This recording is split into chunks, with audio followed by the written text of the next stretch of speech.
சில அந்த அவாத வெளியே போல சில சூழ்நிலை நமக்கு உண்டான பார்த்துருப்போம். இது எதை நிமித்தம் வந்துச்சு? நம்முடைய பொல்லாத நிமித்தம், நம்மளுடைய மீது நிமித்தம், விசேஷமாய் நம்முடைய தப்பான செயல் நிமித்தமும் வந்துச்சு. எப்படி சில நேரத்தில் உங்களுக்கு காசு இல்லை அப்படின்னா என்னத்தம்? அவாத வெளி போல இருக்கீங்க, வறண்ட நம்பர் இருக்குன்னா நம்ம செய்ய தப்பு நிமித்தமாக தான் உண்டாச்சுங்கிறதை அறிந்து கொள்ள வேண்டும்.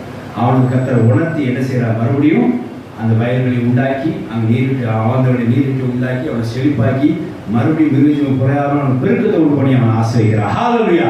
விசேஷமாக அந்த சிறியவனை அந்த எளியவனை சிறுவிலிருந்து எடுத்து உயர்த்தி கர்த்தருக்கு அடைக்கலமாக வைத்து அவரை ஆசீர்வதிக்கிறார். ஹல்லேலூயா! அப்படி இந்த வருஷம் நமக்கு நிறைய நடந்தது.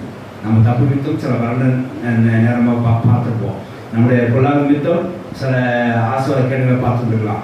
நம்முடைய ஆசீர்வாதத்தை நம்ம சரியாக பயன்படுத்த நிமித்தம் நம்ம என்ன செஞ்சிருப்போம்? சில நேரத்தில் ஒரு அவாந்த வழியை பார்த்துருக்கலாம். ஆனால் கர்த்தர் நம்மளை அப்படியே விடலை. மீண்டும் நம்ம செழிப்புக்குள்ளாக கர்த்தர் நம்ம மாற்றினார். ஹல்லேலூயா! அடுத்த